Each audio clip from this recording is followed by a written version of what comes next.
আসসালামু আলাইকুম। তোমাদের সবাইকে অনেক দিন পর আবার ওই চ্যানেলে স্বাগতম।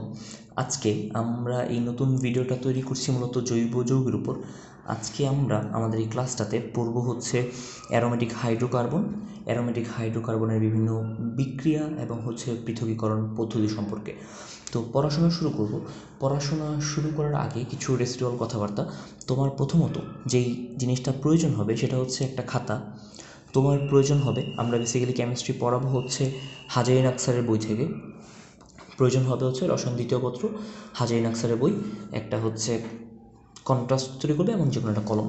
ঠিক আছে, তাহলে হচ্ছে মোটামুটি বই, খাতা এবং কলম, এই তিনটা জিনিস নিয়ে আমরা রেডি হই। আমরা ক্লাস শুরু করছি। দেখো, আজকে আমরা পড়া শুরু করব হচ্ছে অ্যারোমেটিক হাইড্রোকার্বন থেকে। দেখো, নামটা হচ্ছে অ্যারোমেটিক হাইড্রোকার্বন। অ্যারোমেটিক তার মানে অ্যারোমা বা সুগন্ধি থেকে। তাহলে আগে জৈব যৌগের একদম প্রাথমিক পর্যায়ে যে সমস্ত রাসায়নিক পদার্থ যেগুলো হয়তো বা ফল, বিভিন্ন উদ্ভিদের মূল, কাণ্ড এসব থেকে পৃথক করা হতো এবং যাদের সুগন্ধ ছিল তাদেরকে বলা হতো অ্যারোমা থেকে অ্যারোমেটিক পদার্থ। কিন্তু পরবর্তীতে জানা গেল যে না, অ্যারোমেটিক পদার্থ এর ধারণাটা আরও অনেক বেশি বিস্তৃত। আরও অনেক অনেক কি ফ্যাক্টর আছে যার কারণে কোনো একটা যৌগকে অ্যারোমেটিক যৌগ বলা যেতে পারে, এবং সেই কি ফ্যাক্টরগুলোকে আমরা জানবো। দেখো, একটা এমসিকিউ দিয়ে আজকে পড়াটা শুরু হয়। সেই এমসিকিউটা হচ্ছে বেনজিন C6H6। আমরা সবাই চিনি এই বেনজিনকে বলা হয় হচ্ছে অ্যারোমেটিক যৌগ শ্রেণীর মূল যৌগ। ভর্তি পরীক্ষায় এমসিকিউ আসবে, অ্যারোমেটিক যৌগ শ্রেণীর মূল যৌগ কোনটি? Answer has to be benzene. ঠিক আছে, যদি তাই হয় আমরা জানবো যে অ্যারোমেটিক যৌগের সংজ্ঞা। তুমি যেহেতু বুঝলা যে বেনজিন হচ্ছে অ্যারোমেটিক যৌগের মূল যৌগ, তার মানে অবশ্যই বাকি সমস্ত অ্যারোমেটিক যৌগ কী হবে? বেনজিনের জাতক হবে। সুতরাং সংজ্ঞাটা কিছুটা তাই। দেখো কি বললো, বেনজিন, বেনজিনের জাতক কিংবা বেনজিনের মতো অসম্পৃক্ততাযুক্ত। এবং একটা স্পেসিফিক তত্ত্ব আছে যেটা হচ্ছে আমরা সামনে জানবো, যে তত্ত্বের নাম হচ্ছে হাকেল তত্ত্ব। যারা হচ্ছে সেটাকে মানে তাদেরকে আমরা কি বলবো? অ্যারোমেটিক যৌগ বলবো। সুতরাং যদি পরীক্ষায় প্রশ্ন আসে ক নম্বরে যে অ্যারোমেটিক যৌগ কাকে বলে, তুমি কি বলবা?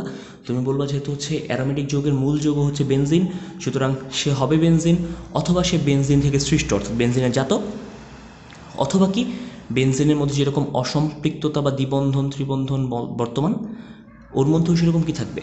আমি অসম্পৃক্ততা বোঝাতে নর্মালি দ্বিবন্ধন ত্রিবন্ধন বললাম, তুমি জানো যে বেনজিন আসলে 3টা দ্বিবন্ধন আছে। তার মানে ওর মধ্যে এরকম কি বেনজিনের মতো দ্বিবন্ধন বা অসম্পৃক্ততা থাকবে, এবং সে নাকি একটা বিশেষ রকমের নিয়ম যার নাম হচ্ছে হাকেল তত্ত্ব, সেটা মানবে। যারা এই সমস্ত ক্রাইটেরিয়া ফলো করবে ওদেরকে আমি কি বলবো? ওদেরকে আমি বলবো হচ্ছে অ্যারোমেটিক যৌগ। তুমি দেখো, তোমার কিছু এমসিকিউ জেনে রাখা ভালো, তুমি সামনে আবার জানবে সেটা আসলে অ্যারোমেটিক যৌগ কারা কারা আছে। দেখো, বেনজিন সে নিজে একটা অ্যারোমেটিক যৌগ। তারপর কি বেনজিনের জাতক বা বেনজিন থেকে সৃষ্ট টুলুইন, জাইলিন, ন্যাফথালিন, এরা সবাই কি? এরা সবাই হচ্ছে অ্যারোমেটিক যৌগ। তাহলে এবার তোমাকে জানতে হবে একটা স্পেসিফিক এমসিকিউ। সেই এমসিকিউ হচ্ছে যে অ্যারোমেটিক হাইড্রোকার্বন যারা আছে, অ্যারোমেটিক যৌগ যারা আছে, এদেরকে ইন জেনারেল বলা হয় হচ্ছে অ্যারিন। কি বলা হয়? অ্যারিন। সুতরাং অ্যারোমেটিক হাইড্রোকার্বনকে ইন জেনারেল বলা হয় হচ্ছে অ্যারিন। দেখো, এদেরকে কেন অ্যারিন বলা হয়? কারণ তারা হচ্ছে বেনজিন সদৃশ, বেনজিনের মতো। সুতরাং এদের গঠনেও কি 6 কার্বন বিশিষ্ট একটা বেনজিন বলয় বা একটা বেনজিনয়েড বলয় থাকে। ঠিক আছে, সুতরাং অ্যারিন হচ্ছে বলা যেতে পারে যে অ্যারোমেটিক হাইড্রোকার্বনের একটা কমন নাম, এবং এদের মধ্যে কি থাকে? এদের মধ্যে হচ্ছে বেনজিনের বেসিক কাঠামো, অর্থাৎ হচ্ছে 6 কার্বন বিশিষ্ট একটা বেনজিনয়েড বলয় থাকে। এই তো, যদি এই হয়ে যায় আমরা এবার জানবো সেটা হচ্ছে বেনজিনের সমগোত্র কারা কারা আছে। তার মানে বেনজিন, বেনজিন থেকে প্রতিস্থাপিত হয়ে কারা কারা সৃষ্টি হতে পারে। নর্মালি আমি তোমাকে বলি বেনজিনের সমগোত্র কারা। যদি ধরো বেনজিন C6H6, তার মানে কি 6টা কার্বনের সাথে 6টা হাইড্রোজেন যুক্ত। এখন এই যে 6টা হাইড্রোজেন, এর মধ্যে কোনো হাইড্রোজেন যদি অন্য কোনো মূলক দ্বারা প্রতিস্থাপিত হয়ে যায়, অন্য কোনো অ্যালকাইল মূলক দ্বারা প্রতিস্থাপিত হয়ে যায়, ওদেরকে আমরা বলি কি? বেনজিনের সমগোত্রক। যেমন কি হতে পারে? যেমন হতে পারে ধরো টুলুইন হতে পারে কি জাইলিন হতে পারে। আমরা আস্তে আস্তে জানবো। ধরো আমি তোমাকে বোঝাই, নর্মালি বেনজিন তার সংকেতটা কি, তার স্ট্রাকচারটা কি? বেসিক স্ট্রাকচার হচ্ছে C6H6। তাহলে যদি কখনো বেনজিনের একটা হাইড্রোজেন অন্য কোনো একটা মূলক দ্বারা প্রতিস্থাপিত হয়ে যায়, যেমন ধরো এখানে কি হলো, দেখো এই যে এতটুকু পর্যন্ত ছিল একটা বেসিক বেনজিন, বেনজিনের একটা হাইড্রোজেনকে কে প্রতিস্থাপন করলো? একটা CH3 মূলক বা একটা মিথাইলমূলক, তাহলে সেটা হয়ে গেল কি মিথাইল বেনজিন। মিথাইল বেনজিনকে আমরা কি বলি? মিথাইল বেনজিনকে আমরা বলি হচ্ছে টলুইন।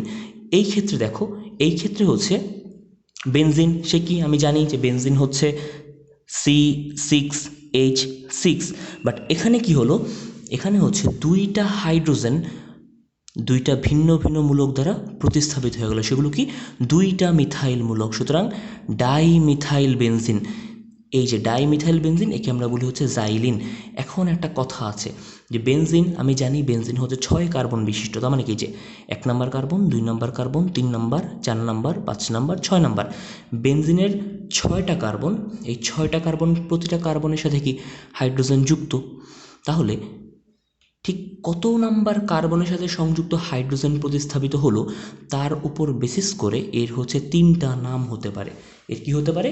3টা নাম হতে পারে। আমি যেমন দেখাই, আমরা যদি একটু খাতার দিকে তাকাই, এই যে যদি এটার দিকে তাকাই, এই যে আমি কিছু বেসিক বেনজিনের হেক্সাগোনাল শেপ হচ্ছে এঁকেছি। যদি কখনো এমন হয়, যেহেতু আমি এখন হচ্ছে জাইলিন পড়ছি, তার মানে কি জাইলিন হচ্ছে বেসিক্যালি ডাই মিথাইল বেনজিন, তার মানে বেনজিনের হাইড্রোজেনগুলো কী হবে, দুইটা মিথাইলমূলক দ্বারা প্রতিস্থাপিত হবে। যদি কখনো এমন হয় যে মিথাইলমূলকগুলো সবার উপরে কার্বনটা হচ্ছে 1 নম্বর কার্বন, এই 1 নম্বর কার্বনে থাকা হাইড্রোজেন এবং হচ্ছে 2 নম্বর কার্বনে থাকা হাইড্রোজেনকে প্রতিস্থাপিত করলো, অর্থাৎ মূলকগুলো যদি হচ্ছে 1:2 এই 1 এবং 2 এই অবস্থানে থাকে, এটাকে বলা হয় হচ্ছে অর্থ অবস্থান। কি বলা হয়? অর্থ। সুতরাং সে তো হচ্ছে জাইলিন, কারণ কি ডাই মিথাইল বেনজিন। সুতরাং এই যে ডাই মিথাইল বেনজিন বা জাইলিন, এই জাইলিনের অবস্থানটা হচ্ছে অর্থ, কারণ 1 এবং 2 নম্বর কার্বনে, সুতরাং এটাকে আমি বলবো অর্থোজাইলিন। বুঝতে পেরেছি? এবার যদি এমন হতো যেহেতু সে ডাই মিথাইল বেনজিন, পুরো বেনজিন জুড়ে যে কোনো জায়গায় 2টা মিথাইল গ্রুপ থাকলেই হচ্ছে, যদি এমন হতো যে মিথাইল গ্রুপগুলো 1 এবং হচ্ছে 3 নম্বর অবস্থানে থাকতো, এই যে সবার উপরে 1 নম্বর অবস্থান, এটা হচ্ছে 2 নম্বর অবস্থান, এই হচ্ছে 3 নম্বর অবস্থান, যদি এই মিথাইল গ্রুপগুলো হচ্ছে 1 এবং 3 নম্বর অবস্থানে থাকতো, সেটাকে আমি বলতাম হচ্ছে মেটা। তার মানে হচ্ছে এই গ্রুপগুলো 1 এবং 3 এই অবস্থানে থাকলে সেটাকে বলা হয় মেটা। সুতরাং যেহেতু সে একটা জাইলিন, ডাই মিথাইল বেনজিনকে আমরা বলছি হচ্ছে জাইলিন, সুতরাং তাকে আমি বলবো মেটাজাইলিন। ঠিক একইভাবে ডাইমিথাইল বেনজিন, সুতরাং 2টা মিথাইল গ্রুপ থাকবে এবং সেই মিথাইল গ্রুপটা যদি পরস্পর বিপরীত থাকে, অর্থাৎ 1 এবং 4 নম্বর অবস্থানে, 1 2 নম্বর কার্বন, 3 নম্বর কার্বন, 4 নম্বর কার্বন, এই হচ্ছে 5 নম্বর কার্বন, এই হচ্ছে 6 নম্বর কার্বন। যদি কখনো এমন হয় যে হচ্ছে 1 নম্বর কার্বন এবং হচ্ছে 4 নম্বর কার্বনের মিথাইল গ্রুপ বা যে কোনো গ্রুপ, তার মানে হচ্ছে CH3, এটাকে আমি বলবো হচ্ছে প্যারা অবস্থান। সুতরাং যেহেতু সে জাইলিন, এটাকে আমি বলবো প্যারাজাইলিন। বুঝতে পেরেছি? সুতরাং এই কথাটাই হচ্ছে এখানটাই হচ্ছে বলা আছে। যদি আমি একটু খেয়াল করি ঘুরে ফিরে, এই যে জাইলিন মানে কি, জাইলিন মানে বেসিক্যালি হচ্ছে বেনজিন যখন 2টা মিথাইল গ্রুপ দ্বারা প্রতিস্থাপিত হয়, তার মানে ডাই মিথাইল বেনজিন, তাহলে সেই ডাই মিথাইল বেনজিনগুলো, এই যে এটা হচ্ছে 1 নম্বর কার্বন, 2 নম্বর কার্বন, সুতরাং 1 এবং 2 অবস্থানে থাকলে, অর্থাৎ 1,2 ডাই মিথাইল বেনজিনকে, এই অবস্থানটাকে আমি বলবো কি অর্থ। মাত্র জেনে আসলাম আমি, এই 1,2 অবস্থানটাকে বলা হয় হচ্ছে অর্থ। যদি হচ্ছে সেটা 1,3 ডাইমিথাইল বেনজিন হতো, ওটাকে আমি বলতাম হচ্ছে মেটা। যদি সেটা 1,4 ডাইমিথাইল বেনজিন হতো, সেটাকে বলতাম আমি প্যারা। সুতরাং 1,4 ডাইমিথাইল বেনজিন হচ্ছে প্যারাজাইলিন, 1,3 ডাইমিথাইল বেনজিন হচ্ছে মেটাজাইলিন এবং 1,2 ডাইমিথাইল বেনজিন হচ্ছে অর্থোজাইলিন। এই কথাগুলোই হচ্ছে এখানটায় হচ্ছে বলা আছে। মোটামুটি বেসিক এখান থেকে MCQ এর জন্য আমার হচ্ছে পড়া শেষ। এবার হচ্ছে আমরা পরবর্তী পৃষ্ঠায় যাব। দেখো একটা ছোট্ট কি নোট, সেটা হচ্ছে যদি তুমি হচ্ছে পেজটা খুঁজে না পাও যে ভাই আসলে কোন পেজ থেকে পড়াচ্ছে, আমার সংস্করণ তো ভিন্ন হতে পারে, তুমি পেজটা খুঁজে পাচ্ছ না, তোমার জন্য সহজ কিওয়ার্ড হচ্ছে গিয়ে এটা কখনো চেঞ্জ হবে না। তুমি বেসিক্যালি জৈব যৌগের 2.8 এই অনুচ্ছেদে চলে আসবে, আমরা হচ্ছে এখানে খুঁজে পাবো হচ্ছে অ্যারোমেটিক হাইড্রোকার্বন। সুতরাং আবার পড়ায় চলে আসি। দেখো এবার হচ্ছে খুবই গুরুত্বপূর্ণ একটা MCQ টপিক। সেই MCQ টপিকটা কি, তুমি সামনে জানবে যে এই ছকটা ভর্তি পরীক্ষার জন্য প্রচণ্ড গুরুত্বপূর্ণ, এই ছক থেকে ভাইয়া প্রশ্ন আসবেই, সুতরাং মনোযোগ দিও। দেখো আমি তোমাকে বলি, অ্যারোমেটিক যৌগ সম্পর্কে আমরা পড়তেছি, তাই তো? তার মানে আগের কালে ধারণা করা হতো যাদের মধ্যে অ্যারোমা বা সুগন্ধ আছে তারা হচ্ছে কি অ্যারোমেটিক যৌগ, কিন্তু বর্তমানে ধারণা হচ্ছে অনেক পাল্টেছে। ঠিক আছে, তাহলে আমরা বর্তমান ধারণায় চলে আসি। দেখো, বর্তমানে অ্যারোমেটিক যৌগের প্রধান উৎস বলে ধরা হয় হচ্ছে কোল এবং হচ্ছে পেট্রোলিয়ামকে। ঠিক আছে, খুবই গুরুত্বপূর্ণ। তাহলে এখান থেকে আমি জেনে গেলাম যে বর্তমানে অ্যারোমেটিক যৌগের প্রধান উৎসগুলো কি? কোল এবং পেট্রোলিয়াম। তাহলে দেখো, এখান থেকে জানতে হবে হচ্ছে তোমার খুবই গুরুত্বপূর্ণ কথা, একটা এমসিকিউ আছে। সেই এমসিকিউটা হচ্ছে কয়লার বিধ্বংসী পাতনে কি করা হয়? কোল্টার বা আলকাত্রা থেকে এসব যৌগকে পৃথক করা হয়। আমি লাইনটা স্কিপ করলাম কেন? আমি লাইনটা ধাপে ধাপে তোমাদের হচ্ছে বোঝাই। দেখো কি বললো যে কয়লা, এই কয়লার কি করব আমরা? বিধ্বংসী পাতন করব। এখন কোন কয়লা? আমি জানি যে কয়লা বেশ অনেক রকমের হতে পারে। তুমি যখন এই রসায়ন দ্বিতীয় পত্রে পঞ্চম অধ্যায় পড়বা, তুমি জানবা যে কয়লা বেশ অনেক রকমের হতে পারে। এটা বেসিক্যালি আমরা একটা ছোট্ট ছন্দ দিয়ে মনে রাখি, পলির বিয়া, বুঝছো? পিট কয়লা, পতে পিট কয়লা, লির মানে হচ্ছে লিগনাইট কয়লা, বিতে হচ্ছে বিটুমিনাস কয়লা, আতে হচ্ছে অ্যানথ্রাসাইট কয়লা। তোমার এটা এই মুহূর্তে লাগবে না, তোমার যেটা জানতে হবে সেটা হচ্ছে, ভাইয়া বললো যে কয়লা নাকি 4 রকম, পলির বিয়া, পিট, লিগনাইট, বিটুমিনাস, অ্যানথ্রাসাইট। এর মধ্যে বিটুমিনাস কয়লাকে, কোন কয়লা? বি, অর্থাৎ বিটুমিনাস কয়লাকে যদি হচ্ছে 900 থেকে 1100 ডিগ্রি সেলসিয়াস তাপমাত্রায় উত্তপ্ত করা যায়, এবং এই যে বিটুমিনাস কয়লা তুমি বললা, ওই বিটুমিনাস কয়লার মধ্যে 10 থেকে 12% জলীয় বাষ্প মিশে থাকে, জেনে রাখো এমসিকিউর জন্য। ঠিক আছে, সুতরাং 10 থেকে 12% জলীয় বাষ্প মিশ্রিত বিটুমিনাস কয়লাকে যদি আমি 900 থেকে 1100 ডিগ্রি সেলসিয়াস তাপমাত্রায় উত্তপ্ত করি, সেক্ষেত্রে কি আমি কি পাবো? আলকাত্রা পাবো। আমি হচ্ছে কোল্টার বা আলকাত্রা পাবো, এবং সেই আলকাত্রা থেকে পরবর্তীতে আলকাত্রার আংশিক পাতনের মাধ্যমে পরবর্তীতে অনেক রাসায়নিক যৌগ পৃথক করা যায়, এবং সেগুলোই কি অ্যারোমেটিক যৌগরূপে কাজ করে। তাহলে আমি এখানে মোরাল অফ দ্য স্টোরিটা কী দাঁড়ালো? এখানে মোরাল অফ দ্য স্টোরি দাঁড়ালো হচ্ছে যে ভাইয়া, নর্মালি আমি প্রথমে নিব হচ্ছে কয়লা। ওই কয়লা কোন কয়লা? বিটুমিনাস কয়লা। ওই বিটুমিনাস কয়লাকে আমি 900 থেকে 1100 ডিগ্রি সেলসিয়াস তাপমাত্রায় উত্তপ্ত করলে পাবো হচ্ছে আলকাত্রা। ওই আলকাত্রাকে যদি হচ্ছে আমি আংশিক পাতন করি, একটা প্রক্রিয়া, যেই প্রক্রিয়ায় উপাদানসমূহকে আলাদা করা যায়, আংশিক পাতন করলে আমি হচ্ছে পরবর্তীতে অনেক ধরনের অ্যারোমেটিক যৌগকে আলাদা করতে পারবো। তাহলে এইবার নাও, তুমি এই যে আলকাত্রা পেলা, কই থেকে পেলা? বিটুমিনাস কয়লাকে 900 থেকে 1100 ডিগ্রি সেলসিয়াস তাপমাত্রায় পাতন করে।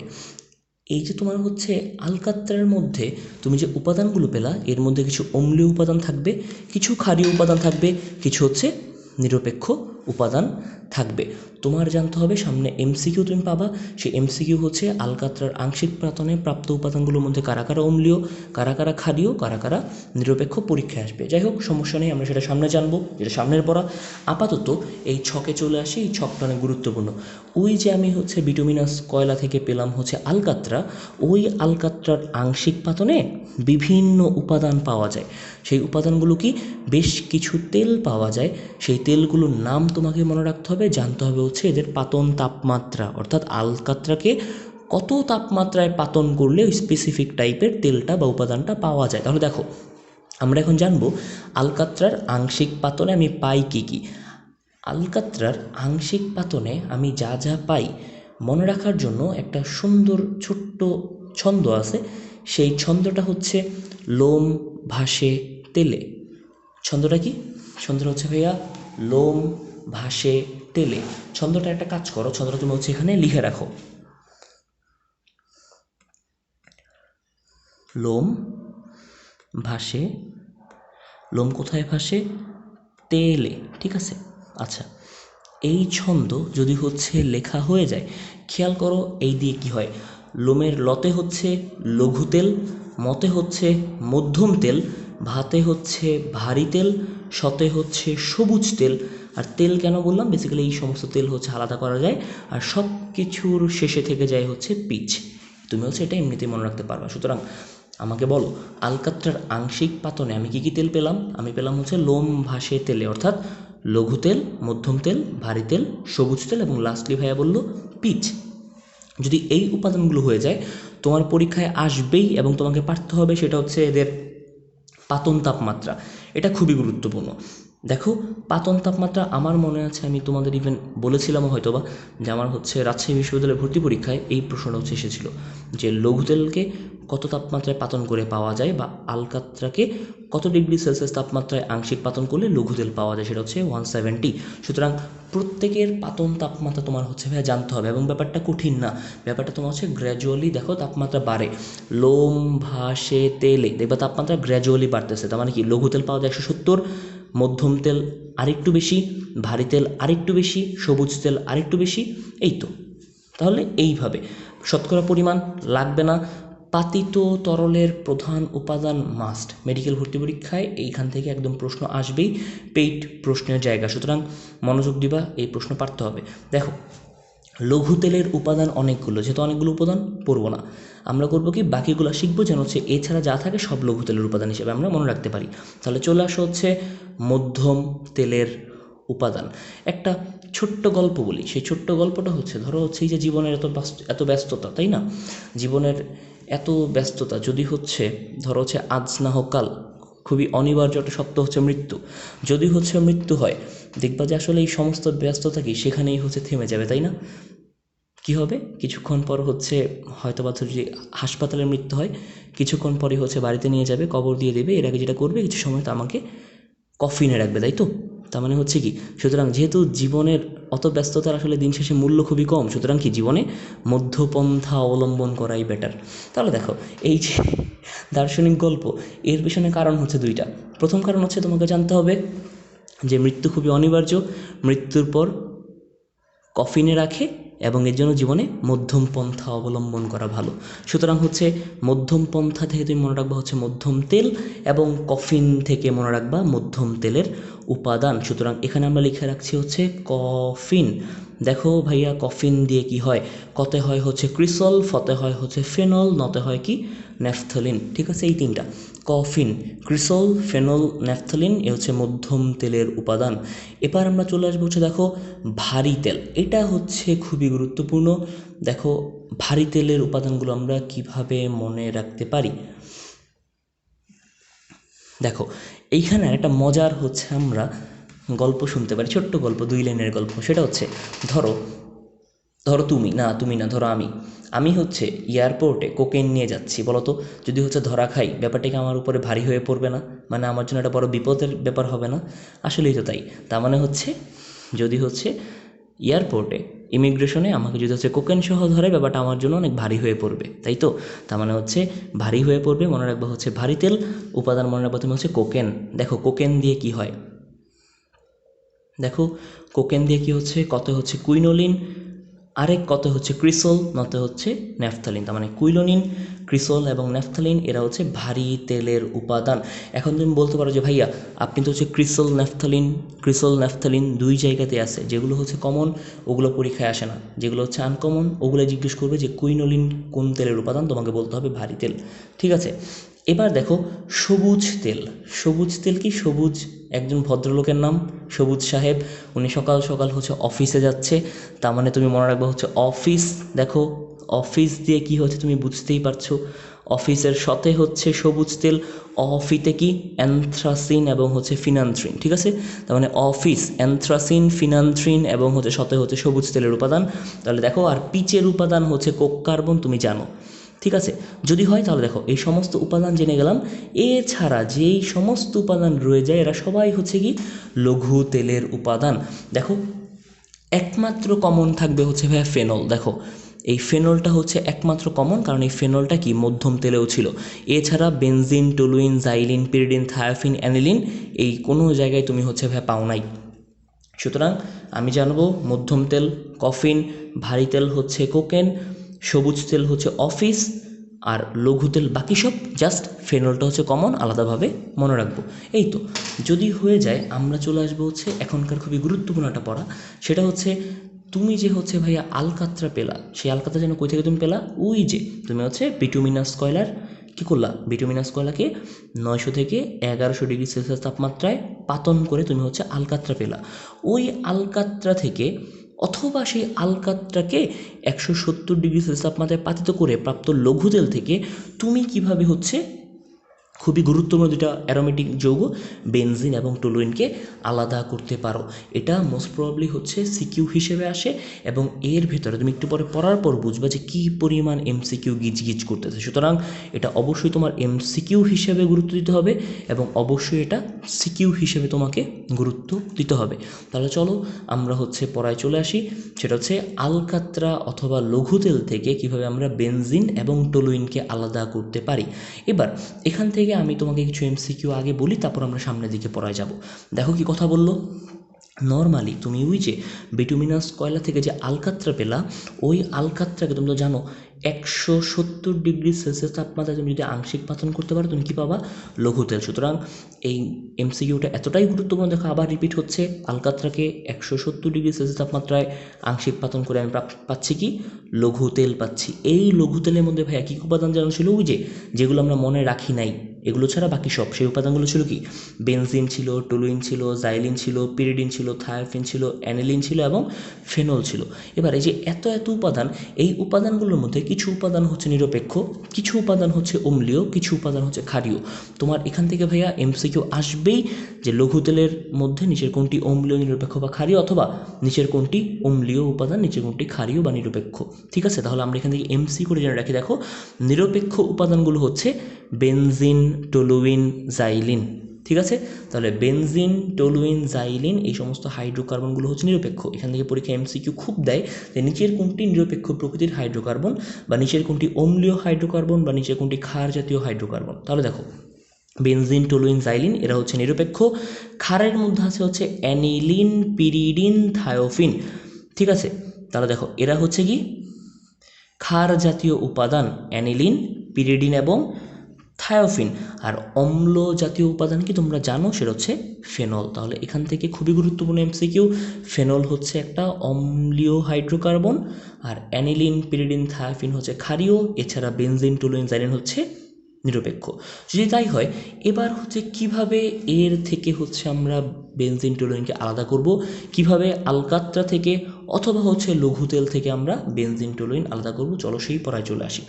সবার প্রথম তুমি খেয়াল করো, এই যে লঘু তেল, আলকাত্রাকে 170°C তাপমাত্রায় আংশিক পাতন করে যে লঘু তেল পাচ্ছিলাম, সেই লঘু তেলের মধ্যে অম্ল জাতীয় ফেনলও ছিল, ক্ষার জাতীয় অ্যানিলিন, পিরিডিন, থায়োফিনও ছিল। তাহলে আমার প্রথম কাজ হচ্ছে এই অম্লীয় এবং ক্ষারীয় পদার্থগুলোকে দূরীভূত করা। কীভাবে দূরীভূত করতে পারি? প্রশমন বিক্রিয়ার মাধ্যমে। তাহলে অম্লকে অর্থাৎ ফেনলকে দূরীভূত করার জন্য কিছু ক্ষার লাগবে, এবং হচ্ছে ক্ষারগুলোকে প্রশমন বিক্রিয়ার মাধ্যমে দূর করার জন্য কিছু অম্ল লাগবে।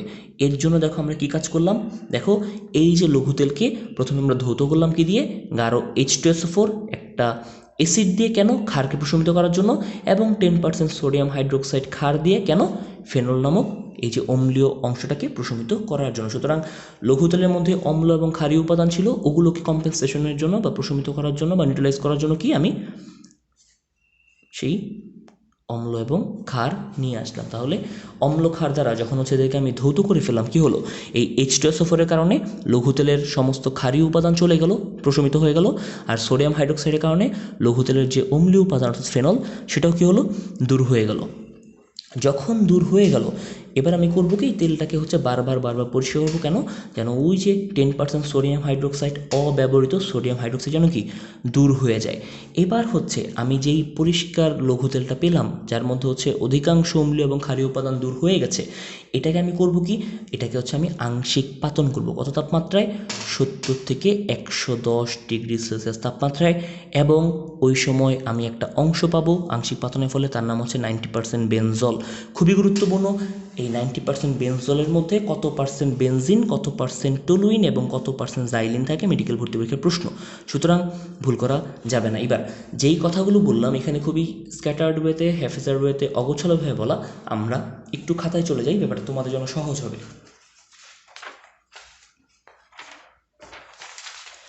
দেখো তাহলে হচ্ছে আমরা আমাদের এই পড়াটা টাইটেল হচ্ছে আলকাত্রা অথবা লঘু তেল থেকে কিভাবে হচ্ছে বেনজিন বা টলুইনকে আলাদা করা যায়।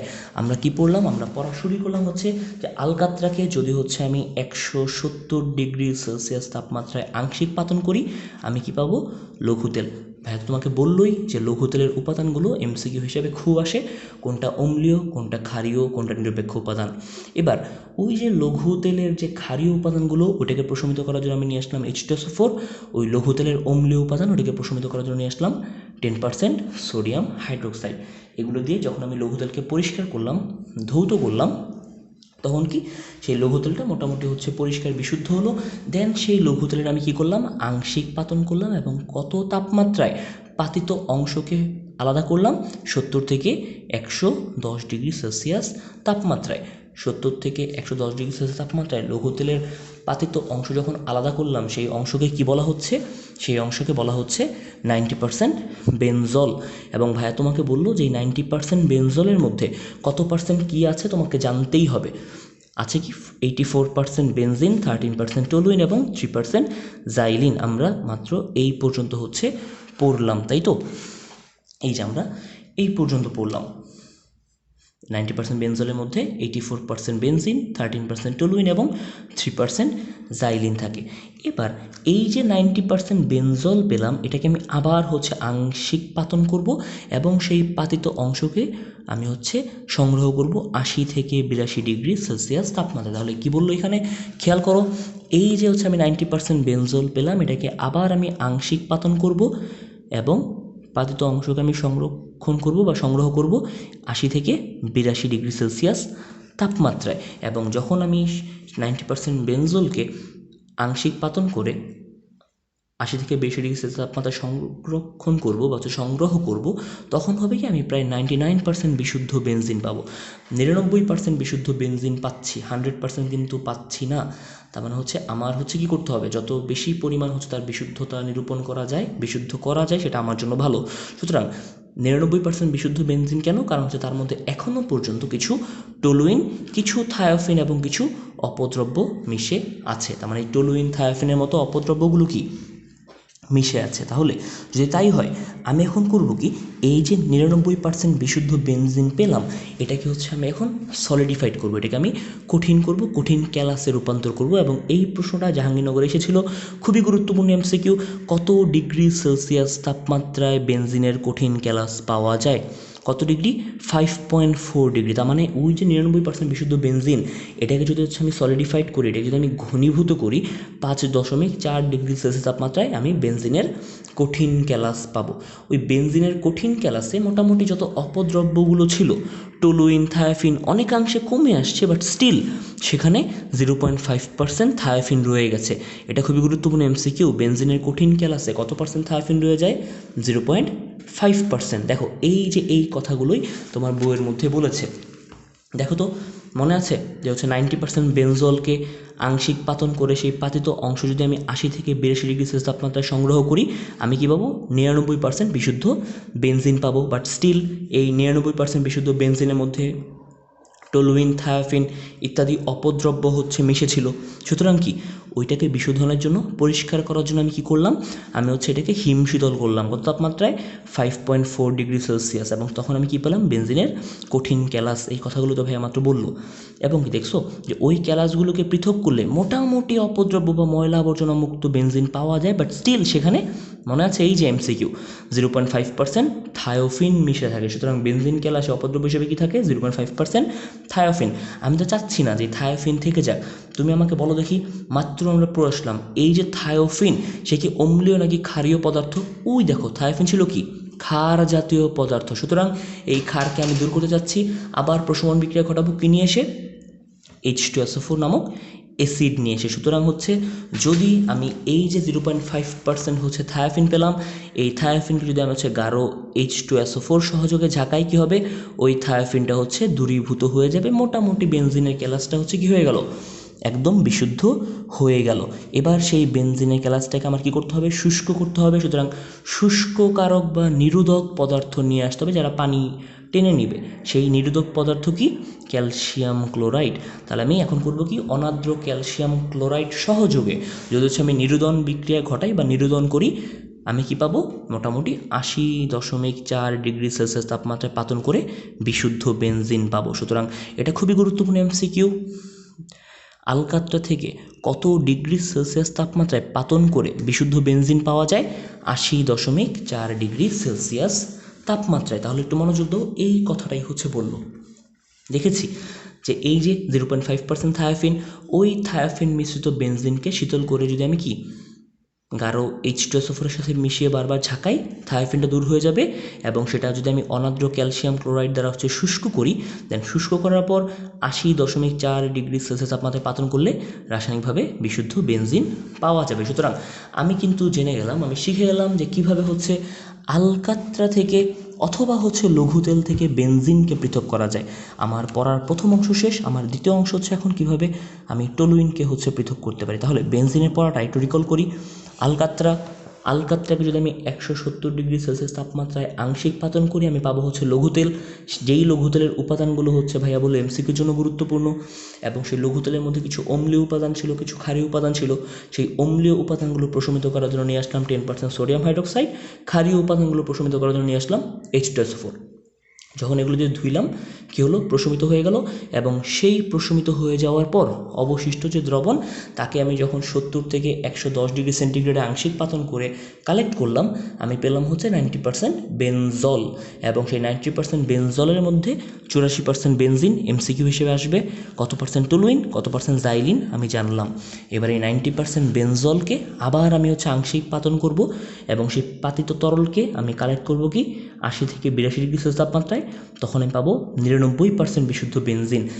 অলমোস্ট বিশুদ্ধ, বাট স্টিল টলুইন থায়োফিন নামক অপদ্রব্য মিশে আছে।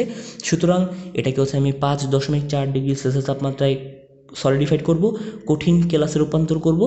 তখন মোটামুটি টলুইন থায়োফিন সব অপদ্রব্যই চলে যাবে, বাট স্টিল 0.5% থায়োফিন থেকে যায়। যেহেতু থায়োফিন হচ্ছে ক্ষারীয়, গাঢ় H2SO4 সহযোগিতাকে ঝাঁকালে সেই থায়োফিনটা দূরীভূত হয়ে যাবে। তারপর সেই অবশিষ্ট বিশুদ্ধ বেনজিনকে আমি করব কি অনার্দ্র ক্যালসিয়াম ক্লোরাইড সহযোগে শুকাবো, নিরোধন করব। এবং দেন আমি কি করব 80.4 ডিগ্রি সেলসিয়াস তাপমাত্রায় পাতন করলে আমি কি পেয়ে যাব? পাতন করলে আমি পেয়ে যাব হচ্ছে বিশুদ্ধ বেনজিন। তাহলে এই হচ্ছে মোটামুটি বেনজিন আলাদা করার হচ্ছে প্রক্রিয়া। পুরো প্রক্রিয়াটা তোমাকে হচ্ছে জানতে হবে, কারণ এখানকার ধাপে ধাপে হচ্ছে এমসিকিউ আসবে যে কোন তাপমাত্রায় কি ঘটে, কোনটার মধ্যে কত পার্সেন্ট কী পাওয়া যায়। সুতরাং অ্যাজ এ হোল একটা ফ্লোয়ের মতো করে তোমার এই প্রক্রিয়াটা জেনে রাখাটা ভালো। যদি হয় আমি তাহলে কি করলাম, আলকাত্রা বা লঘু তেল থেকে বেনজিন তো আলাদা করে ফেললাম, এখন আমার কি আলাদা করা বাকি? এখন হচ্ছে আমার টলুইন পৃথক করা বাকি। সুতরাং দেখা যাক টলুইন কিভাবে আমি পৃথক করতে পারি। খেয়াল করে দেখো তো, এই যে আলকাত্রা থেকে 170 ডিগ্রি সেলসিয়াস তাপমাত্রায় আমি পাচ্ছিলাম কি লঘু তেল। দেন সেখানে কি করলাম, পরিষ্কার করলাম, ধৌত করলাম, আংশিক পাতন করলাম। দেন কি ওই লঘু তেলকে যখন আমি আংশিক পাতন করলাম 70 থেকে 110 ডিগ্রি সেলসিয়াস তাপমাত্রায়, তখন তৈরি হলো 90% বেনজল। বাট যদি আমি লঘু তেলকে একটা ভিন্ন তাপমাত্রায় আংশিক পাতন করতাম তখন কি হতো, এটাই আমি এখন জানবো। দেখো বলা হচ্ছে এই যে লঘু তেলকে যদি হচ্ছে আমি 110 থেকে 140 ডিগ্রি সেলসিয়াস তাপমাত্রায় পাতন করি, আমি পাবো হচ্ছে 50% বেনজল। এটা খুবই গুরুত্বপূর্ণ এমসিকিউ। দেখো দুইটা কোরিলেট করে পড়তে হবে। আমি যদি হচ্ছে লঘু তেলকে যদি আমি 70 থেকে 110 ডিগ্রি সেন্টিগ্রেড তাপমাত্রায় আংশিক পাতন করি, পাবো 90% বেনজল। বাট যদি আমি হচ্ছে 110 থেকে 140-এ পাতন করি, পাবো 50% বেনজল। সুতরাং এটা ভুল করাই যাবে না। 70 থেকে 110-এ 90% বেনজল, 110 থেকে 140-এ 50% বেনজল। সেম প্রশ্ন, সেম এমসিকিউ। 90% বেনজলের মধ্যে কত পার্সেন্ট বেনজিন ছিল? 84%। বাট এই 50% বেনজলের মধ্যে বেনজিন কত পার্সেন্ট? 46%।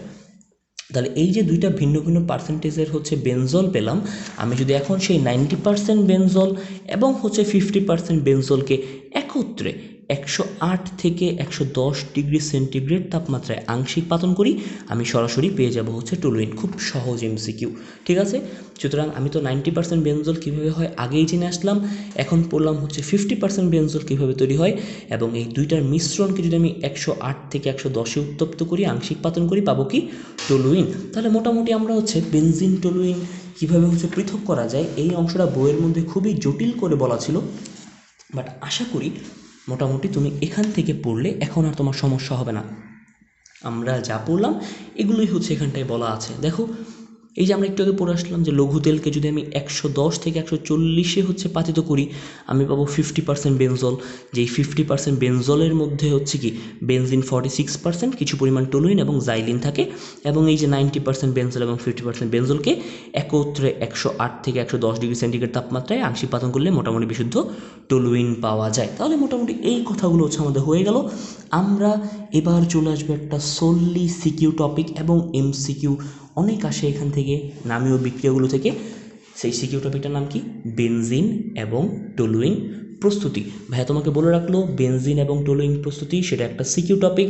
তোমার হচ্ছে বিক্রিয়াগুলো এইভাবে আসবে যে বিক্রিয়ক তোমার হচ্ছে অ্যারো দিয়ে হচ্ছে কোনো একটা প্রভাবক দিয়ে বললো যে উৎপাদ হিসেবে বেনজিন, বললো যে এখানে কী থেকে তৈরি হলো বিক্রিয়াটা আলোচনা করো।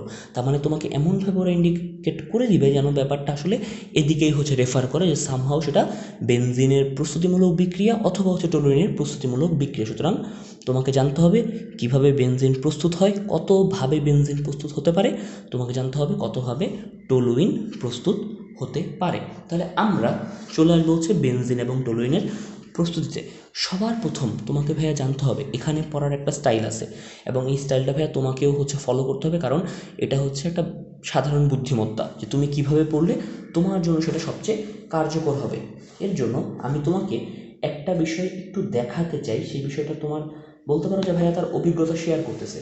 সেই বিষয়টা হচ্ছে আমার অ্যাডমিশনের সময়কার বায়োলজি নাম, বেসিক্যালি আমরা কেমিস্ট্রি ক্লাস নিচ্ছি, সুতরাং কেমিস্ট্রি বইটা আমি তোমাকে একটু দেখাতে চাই। ধরো আমি তোমাকে একটু দেখাবো, দেখো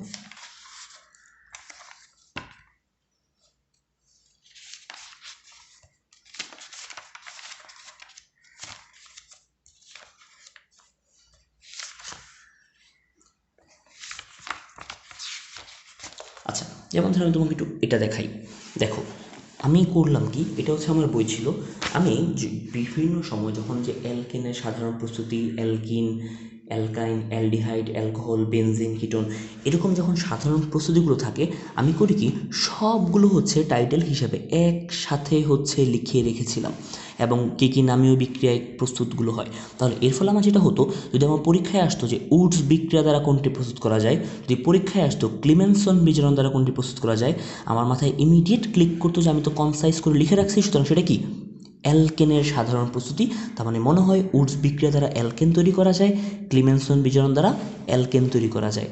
আবার তুমি ধরো যদি পরীক্ষায় আসতো যে উডস বিক্রিয়ায় প্রভাবক রূপে কোনটা ব্যবহার করা হয়, ক্লিমেনসন বিজারণে প্রভাবক রূপে কোনটা ব্যবহার করা হয়, তার মানে কি সব বা তোমার হচ্ছে কোনটা থেকে কোন তাপমাত্রায় হচ্ছে কী তৈরি হচ্ছে। সুতরাং ব্যাপারগুলো একসাথে তুমি যদি হচ্ছে একটু শর্ট করে লিখে রাখতে পারো, কারণ এই পুরো পড়াটা কিন্তু বইয়ের মধ্যে 5-7 পেজের পড়া, বাট তুমি যদি এরকম একটা ছোট্ট কাগজের মধ্যে জাস্ট একটা অফসেট পেপারে লিখে বইয়ের মধ্যে হচ্ছে লাগিয়ে রাখতে পারো, তোমার পড়া অনেকখানি সহজ হয়ে যাবে, অনেকখানি হচ্ছে কমে যাবে। সুতরাং আমি তোমাকে এটা দেখানোর কারণটা কি, সামনে যতগুলো নামীয় বিক্রিয়া পড়ব, যতগুলো প্রস্তুতিমূলক বিক্রিয়া পড়ব, যতগুলো টাইটেল আছে সেই টাইটেলগুলো আমরা একসাথে লিখে রাখবো যেন আমার ইমিডিয়েট মাথায় ক্লিক করে।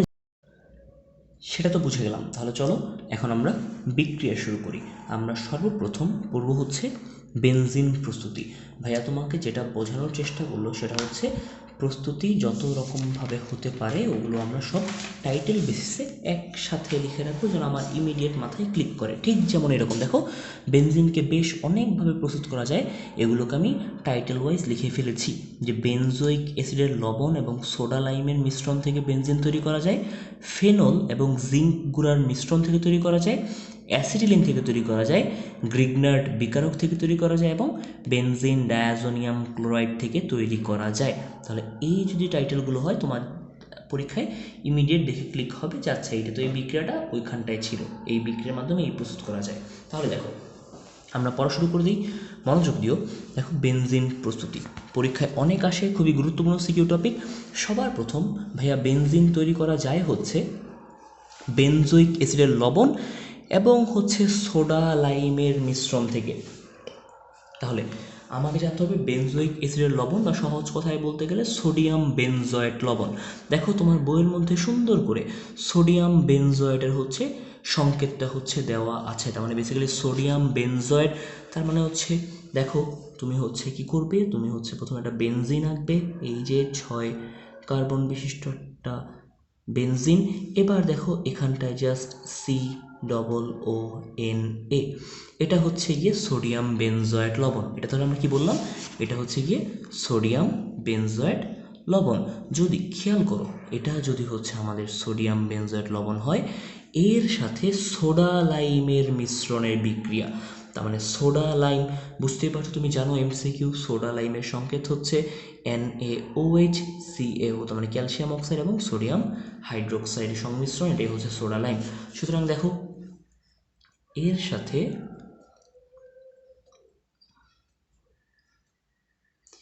সোডা লাইমের বিক্রিয়ায় কি হতে পারে। এখন এটা খুবই গুরুত্বপূর্ণ, চিন্তা করে দেখো, তুমি যদি খেয়াল করো এই অংশটুকু ছিল হচ্ছে গিয়ে বেনজিন।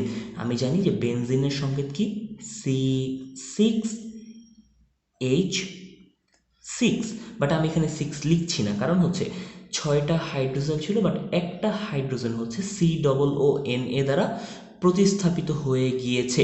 সুতরাং এখানে থেকে যাবে কি C6H5COONA, তাই তো। তাহলে এর সাথে ভাইয়া আমি কি করব, এর সাথে হচ্ছে আমি সোডিয়াম হাইড্রোক্সাইড, ক্যালসিয়াম অক্সাইড অর্থাৎ সোডা লাইমের বিক্রিয়াটা ঘটাতে চাই। খেয়াল করে দেখো, তুমি জাস্ট এটাকে সুন্দর করে সাজাও, তুমি হচ্ছে বুঝে যাবা আসলে কী ঘটনা ঘটবে। দেখো তোমার বইয়ের মধ্যে এখানে একটা সুন্দর কথা বলছে যে এই যে সোডিয়াম বেনজয়েড এবং সোডা লাইমের বিক্রিয়ায় উৎপন্ন হয় বেনজিন, উৎপন্ন হয় হচ্ছে সোডিয়াম কার্বনেট, ক্যালসিয়াম অক্সাইড। দেখো খেয়াল করে এইবার এই জিনিসটাকে ভাইয়া কীভাবে সাজাতে পারি, তুমি খেয়াল করে দেখো, তুমি আগে এটার দিকে হচ্ছে তাকাও, দেখো তোমার পড়া অনেকখানি এখানেই হচ্ছে শেষ হয়ে যাবে। তুমি খেয়াল করো এখানে সোডিয়াম আছে কয়টা, সোডিয়াম একটা, সোডিয়াম দুইটা, তার মানে নিশ্চিতভাবে বিক্রিয়ার শেষে উৎপাদে আমি পাবো হচ্ছে Na2, ঠিক আছে। তাহলে আমি উৎপাদে পেলাম হচ্ছে Na2। খেয়াল করে দেখি সামনে আর কি পেতে পারি। দেখো এখানে একটা কার্বন, অক্সিজেন কয়টা, একটা, দুইটা, এই যে তিনটা, ঠিক আছে। বা তুমি এই অক্সিজেনটাকে আপাতত নাই ধরো, তুমি এটার দিকে তাকাও, দেখো এখানে একটা কার্বন, অক্সিজেন হচ্ছে একটা, দুইটা, তিনটা, তাহলে CO1O2O3, সুতরাং Na2CO3। তাহলে যদি আমার Na2CO3 হয়ে যায়, আমার আর বাকি রয়ে গেল কি, দেখো Na শেষ, Na2 শেষ, C1 2 3, CO3 শেষ, বাকি রয়ে গেল কি, এখানটায় বাকি রয়ে গেল হচ্ছে শুধুমাত্র এই হাইড্রোজেনটা, আর এদিকে বাকি রয়ে গেল ফুল CaO। সুতরাং দেখো, সুতরাং এটা কী হবে, Na2CO3 অপরিবর্তিত অবস্থায় হচ্ছে এই CaO। এবার দেখো এই যে একটা হাইড্রোজেন, এই হাইড্রোজেনটা এখন চলে যাবে কোথায়, এই হাইড্রোজেনটা চলে যাবে হচ্ছে এইখানটাতে। তাহলে দেখো COONA, সে কিন্তু হচ্ছে খরচ হয়ে গেছে, তাই না, Na2CO3CO ফরমেশনে সে খরচ হয়ে গেছে। সুতরাং কি এই হাইড্রোজেনটা এখানে চলে যাবে, সুতরাং এই জায়গাটা ছিল কি C6H5, যেহেতু এই পোর্শনটুকু খরচ হয়ে গিয়েছে, সুতরাং এখানটায় নতুন করে যখন জাস্ট একটা হাইড্রোজেন চলে আসবে, এটা কি হয়ে যাবে C6H6। আমি তো জানি যে C6H6 এই হচ্ছে বেনজিন, সুতরাং এখানে আমি কি পেয়ে যাব, এখানে হচ্ছে আমি বেনজিনের গঠন পেয়ে যাব। সুতরাং বেনজিন তৈরি হবে, যোগ হচ্ছে কি Na2CO3CaO। খুবই সহজ একটা বিক্রিয়া, এবং এই বিক্রিয়া কি হবে, এই বিক্রিয়ায় হচ্ছে আমি বেনজোইক অ্যাসিডের লবণ অর্থাৎ সোডিয়াম বেনজয়েড এবং সোডা লাইমের বিক্রিয়ায় আমি কি পেয়ে গেলাম, আমি হচ্ছে বেনজিন পেয়ে গেলাম। বুঝতে পেরেছি বিক্রিয়াটা সহজ না? তাহলে প্রথম বিক্রিয়াটা আশা করি হচ্ছে পারবো। এবার আমরা হচ্ছে দেখো চলে আসবো দ্বিতীয়ভাবে, কিভাবে হচ্ছে বেনজিন প্রস্তুত করা যায়। বুঝতে পারছো, এখানটায় এই অংশটুকুতে কোনো জায়গায় বুঝতে অসুবিধা হলে অবশ্যই আমাকে জিজ্ঞেস করবো। আমরা খালি একটু রিঅর্গানাইজ করলাম, তাই তো। ছিল হচ্ছে সোডিয়াম বেনজয়েট লবণ, ছিল হচ্ছে সোডিয়াম হাইড্রোক্সাইড এবং ক্যালসিয়াম অক্সাইড মিশ্রণ হিসেবে সোডা লাইম। এদেরকে আমরা জাস্ট একটু রিঅর্গানাইজ করলাম যে বিক্রিয়া শেষে এগুলো বিক্রিয়া উৎপাদে কীভাবে সজ্জিত হতে পারে। যে সোডিয়াম হচ্ছে দুইটা, সুতরাং Na2, কার্বন হচ্ছে একটা, সুতরাং হচ্ছে সি, অক্সিজেন একটা দুইটা তিনটা, সুতরাং CO3। এছাড়া হচ্ছে এখানে শুধুমাত্র থেকে যাচ্ছে কি একটা হাইড্রোজেন আর সিওটাকে অপরিবর্তিত অবস্থায় বসালাম, আর হাইড্রোজেনটাকে এই যে এদিকটায় নিয়ে আসলাম, এখানটায় ছিল বেসিক্যালি C6H5, আর একটা হাইড্রোজেন পেয়ে সে হয়ে গেল C6H6, অর্থাৎ একটা বেনজিন। এই হচ্ছে গিয়ে বিক্রিয়া। সেকেন্ড বিক্রিয়া হচ্ছে ফেনল এবং জিঙ্ক গুঁড়ার মিশ্রণ থেকে আমরা বেনজিন প্রস্তুত করতে পারি। চিন্তা করো, ফেনল এবং জিঙ্ক গুঁড়ার মিশ্রণ, তোমার বইয়ের দিকে তাকাও। এবার আমি তোমাকে বলি, আমি তোমাকে বিক্রিয়া বোঝালাম, বাট এখানে ভেতরে ভেতরে কিছু MCQ আছে, আমি তোমাকে সেই MCQগুলো হচ্ছে বলে দিই। খেয়াল করে দেখো, এখানে MCQটা তুমি মাত্র পড়ে আসলা যে সোডিয়াম বেনজয়েট লবণ এবং হচ্ছে সোডা লাইমের মিশ্রণকে একত্রে উত্তপ্ত করলে সেখান থেকে কী তৈরি হয়, সেখান থেকে হচ্ছে বেনজিন তৈরি হয়। সরাসরি বেনজিন না, সরাসরি তৈরি হয় হচ্ছে বেনজিনের বাষ্প। তোমাকে জানতে হবে বেনজিনের বাষ্প, সুতরাং তোমাকে জানতে হবে স্ফুটনাঙ্কের মান, খুবই গুরুত্বপূর্ণ MCQ, ঠিক আছে। এবং তুমি যেহেতু হচ্ছে বেনজিন বাষ্প পেয়েছো, সেই বাষ্পটাকে দেন তুমি আস্তে আস্তে কি শীতল করলে তুমি আস্তে আস্তে তরল বেনজিন পাবা। তাহলে এখান থেকে তুমি এটা বুঝে গেলা। দেখো, এই যে বিক্রিয়া, এই বিক্রিয়ার নাম হচ্ছে বলা হয় কি ডিকার্বক্সিলেশন বিক্রিয়া। সুতরাং তুমি জেনে রেখো যে ডিকার্বক্সিলেশন বিক্রিয়ার মাধ্যমেও কি বেনজিন প্রস্তুত করা যায়। এখান থেকে মোটামুটি আমরা হচ্ছে MCQটা জেনে গেলাম। এবার হচ্ছে আমরা সামনের দিকে আগাবো, ফেনল এবং জিঙ্ক গুঁড়ার মিশ্রণ থেকে বেনজিন কিভাবে তৈরি করা যেতে পারে। তুমি খেয়াল করে দেখো, খুবই সহজ বিক্রিয়াটা। তুমি যদি তোমাকে বলো যে ফেনলের সংকেত কি, আমরা জানি যে বেনজিন, এই বেনজিন যদি কি হয়, ধরো আমি আঁকার চেষ্টা করি, এই দেখো বেনজিনের ভেতরে ভাই আপনি কেন এই বৃত্ত দিচ্ছেন, এই ব্যাখ্যাটা একটু পরে আসবে। দেখো, এই যে আমি জানি যে বেনজিনের একটা হাইড্রোজেন যদি OH মূলক দিয়ে প্রতিস্থাপিত হয়, সেটাকে আমি কি বলি, ফেনল বলি। দেখো, ফেনলের সাথে জিঙ্ক গুঁড়ার মিশ্রণ, এই যে Zn, যখন এই মিশ্রণটাকে ভাইয়া আমি হচ্ছে উত্তপ্ত করব, ঠিক আগের বিক্রিয়ার মতো, যখন আমি উত্তপ্ত করব, বিক্রিয়ক উপাদানগুলো আবার রিশাফল হবে। কীভাবে রিশাফল হবে ভাইয়া? দেখো, এই যে এই অক্সিজেনটা চলে যাবে হচ্ছে কোথায়, জিঙ্কের কাছে, তার মানে তৈরি হবে হচ্ছে জিঙ্ক অক্সাইড বা ZNO। তাহলে আর থেকে গেল কোনটা, এই যে দেখো শুধুমাত্র হাইড্রোজেনটা, এই হাইড্রোজেনটা চলে আসবে হচ্ছে এখানটায়। কেন এখানটায় চলে আসলো? কারণ দেখো, বেসিক্যালি সে ছিল কি C6H6, বাট 6 তো হতে পারেনি, একটা হাইড্রোজেন হচ্ছে OH দ্বারা প্রতিস্থাপিত হয়েছে, সুতরাং হাইড্রোজেনটা কমে গিয়েছে, সুতরাং কি C6H5OH। তুমি চিন্তা করো, এখান থেকে তুমি হচ্ছে এই অক্সিজেনটাকে সরিয়ে হচ্ছে কি করলা, জিঙ্কের কাছে নিয়ে চলে আসলা, সুতরাং কি ZNO ফর্ম হয়ে গেল। তাহলে থেকে গেল কোনটা, এইচটা। এই যে এইচটা এখন করবে কি, H5 এর সাথে অ্যাড হয়ে গিয়ে H6 হয়ে যাবে, সুতরাং C6H6। এই C6H6 আমি তো জানি এটাই আমার কি, এটাই হচ্ছে আমার বেনজিন। সুতরাং বেনজিন এবং জিঙ্ক অক্সাইড উৎপন্ন হয়ে গেল। আমি বুঝে গেলাম সহজে বিক্রিয়াটা। বুঝতে পেরেছো? আশা করি এটা বুঝতে কোনো অসুবিধা হয় না, জাস্ট রিশাফল বা রিঅর্গানাইজ হয়েছে। এবার দেখো, অ্যাসিটিলিন থেকে কিভাবে হচ্ছে ভাইয়া বেনজিন প্রস্তুত করা যায়, খুবই গুরুত্বপূর্ণ সিকিউ এবং MCQ এর জন্য। তোমাকে জানতে হবে ভাই একটা MCQ, সেই MCQটা হচ্ছে, দেখো, বেনজিন হচ্ছে অ্যাসিটিলিনের পলিমার, মেডিকেল ভর্তি পরীক্ষার প্রশ্ন। তার মানে অ্যাসিটিলিন, এই যে এটা তুমি জানো,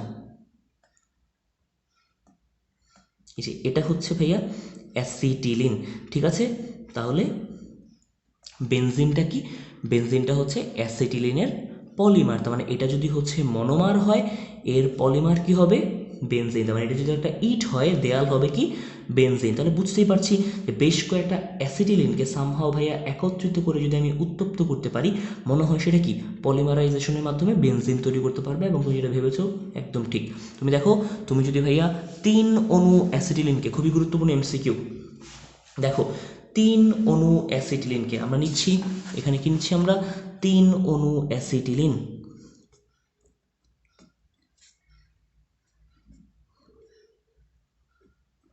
ঠিক আছে। এই দেখো, আমি ভাইয়া 3 অণু অ্যাসিটিলিনকে হচ্ছে উত্তপ্ত করব। এখানে এর যে গুরুত্বপূর্ণ MCQ হচ্ছে ভাইয়া, সেটা কত তাপমাত্রায় কোন প্রভাবকের উপস্থিতিতে 3 অণু অ্যাসিটিলিনকে 450 ডিগ্রি সেলসিয়াস তাপমাত্রায় আয়রন প্রভাবকের উপস্থিতিতে সেই আয়রন প্রভাবক আমি কীভাবে পেতে পারি, বেসিক্যালি 450 ডিগ্রি সেলসিয়াস তাপমাত্রায় সেই অ্যাসিটিলিন গ্যাসকে যদি আমি লৌহ নলের ভেতর দিয়ে চালনা করি, লৌহ নল তার মানে কি আয়রন নির্মিত নল, সুতরাং বাই ডিফল্ট সেই বিক্রিয়ায় আয়রন প্রভাব বিস্তার করবে।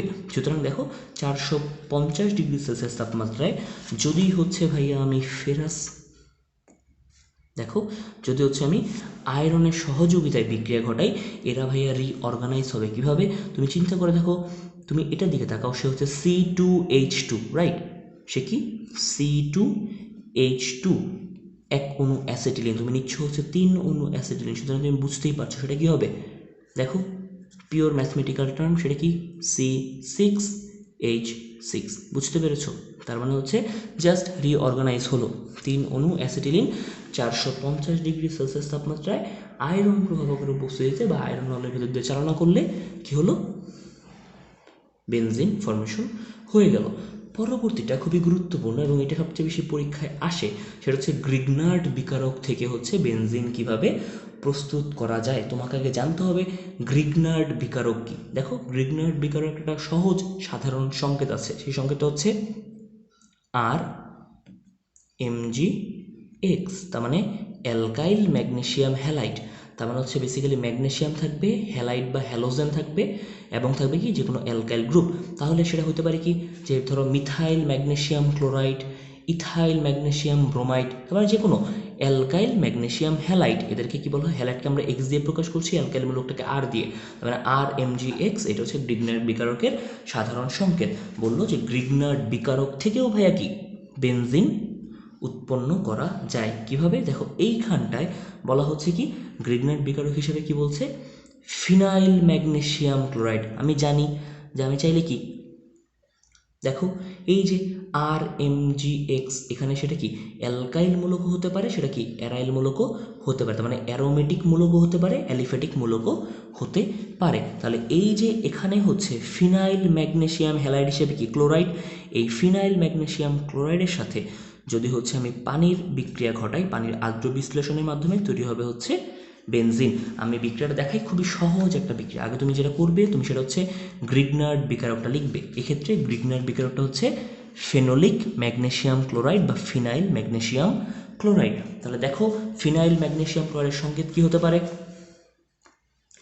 C6H5 ম্যাগনেসিয়াম ক্লোরাইড, সুতরাং MgCl। এই যে ফিনাইল ম্যাগনেসিয়াম ক্লোরাইড বা এই ক্ষেত্রে সেটা অ্যারাইল মূলক হিসেবে আর, এই Mg, এই X, RMgX, এর সাথে ভাইয়া পানির বিক্রিয়ায়, তার পানির বিক্রিয়া ঘটানোর ফলে কি হবে, আর্দ্র বিশ্লেষণ ঘটবে এবং আর্দ্র বিশ্লেষণের ফলে তৈরি হবে বেনজিন। দেখো এটা দিকে তাকাও কি বলেছে, দেখো C6H5 MgCl এর সাথে কি হয়েছে, পানি অর্থাৎ H2 এর বিক্রিয়ায় তুমি দেখো কিভাবে ফর্ম হয়। তুমি খেয়াল করো যেই অবস্থানে ছিল C6H5 যোগ H2O, এই পোর্শনটুকু যোগ H2O, H2O-কে আমি চাইলেই কি করতে পারি, চাইলে আমি H+ এবং তাকে OH- এইভাবে লিখতে পারি। এর ফলে কি হবে, এই যে H+, এই যে হাইড্রোজেন পোর্শনটুকু, সেই পোর্শনটুকু এখন চলে যাবে এখানটায়। তাহলে সেটা কি হয়ে গেল, C6H6, এই যে আমার বেনজিন উৎপন্ন হয়ে গেল, আর থেকে গেল কি MgCl, আর কি OH পোর্শনটুকু। সুতরাং এই তো MgOH এই এতটাই সহজ, এই বিক্রিয়াগুলো এতটাই সহজ, তুমি যদি একটু শুধুমাত্র মনে রাখতে পারো। দেখো খুব সহজ, আমার কি হয়ে গেল, আমার গ্রিগনার্ড বিকারক থেকে বেনজিন উৎপন্ন হয়ে গেল। তাহলে ভাইয়া এখান থেকে আমার মনে রাখতে হবে কি, ভাইয়া এখান থেকে তোমার শুধুমাত্র মনে রাখতে হবে গ্রিগনার্ড বিকারকের সাধারণ সংকেত, এবং এক্ষেত্রে তুমি কোন গ্রিগনার্ড বিকারককে ব্যবহার করেছো, ফিনাইল ম্যাগনেসিয়াম ক্লোরাইড। বুঝতে পেরেছি? তাহলে যদি এই ব্যাপারটা হয়, দেখো এবার আমরা সামনের দিকে জানবো যে বেনজিন প্রস্তুতির সর্বশেষ প্রক্রিয়া, সেটা ডায়াজোনিয়াম ক্লোরাইড থেকে, অর্থাৎ ডায়াজোনিয়াম লবণ থেকে আমরা কিভাবে বেনজিন তৈরি করতে পারি। সামনে ডায়াজোনিয়াম লবণ তৈরির বিক্রিয়া আরও বিস্তারিতভাবে বলা আছে। আপাতত আমরা যেহেতু মাত্র শুরু করেছি জৈব যৌগের বিক্রিয়াগুলো, আমরা আপাতত যেটা জানবো সেটা দেখো এটা হচ্ছে বেনজিন ডায়াজোনিয়াম ক্লোরাইডের সংকেত। এই যে বেনজিন ডায়াজোনিয়াম ক্লোরাইড, এই ডায়াজোনিয়াম ক্লোরাইডকে যদি হচ্ছে আমরা ভাইয়া কিউপ্রাস আয়নের সহযোগিতায়, খেয়াল করে দেখো, কিউপ্রাস আয়ন অর্থাৎ কিউপ্রাস প্রভাবকের উপস্থিতিতে যদি হচ্ছে H3PO2 অর্থাৎ হচ্ছে ভাইয়া ফসফেনিক অ্যাসিড সহযোগে বিক্রিয়া ঘটাই, সেক্ষেত্রে উৎপন্ন হবে হচ্ছে বেনজিন, উৎপন্ন হবে হচ্ছে ফসফনিক অ্যাসিড, উৎপন্ন হবে নাইট্রোজেন, উৎপন্ন হবে HCl। তুমি খেয়াল করে দেখো, এই ব্যাপারটা একটু মনোযোগ দাও, ব্যাপারটা খুবই সহজ, আমি তোমাদের জন্য একটু লিখে দেখাচ্ছি। দেখো আমরা এখন যেটা লিখছি সেটা হচ্ছে বেনজিন ডায়াজোনিয়াম ক্লোরাইড থেকে কিভাবে আমরা বেনজিন তৈরি করতে পারি। খেয়াল করে দেখো, বেনজিন ডায়াজোনিয়াম ক্লোরাইড আমরা তাহলে এঁকে ফেলি।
কীভাবে উৎপন্ন হয়েছে দেখো, সবার প্রথম আমি এটা থেকে শুরু করি। এই যে H3PO2 এর সাথে এই যে অক্সিজেনটা গিয়ে যুক্ত হয়েছে, হয়ে গেছে কি H3PO3। তাহলে দেখো এখানের এই অক্সিজেন হচ্ছে খরচ হয়ে গেল, রাইট।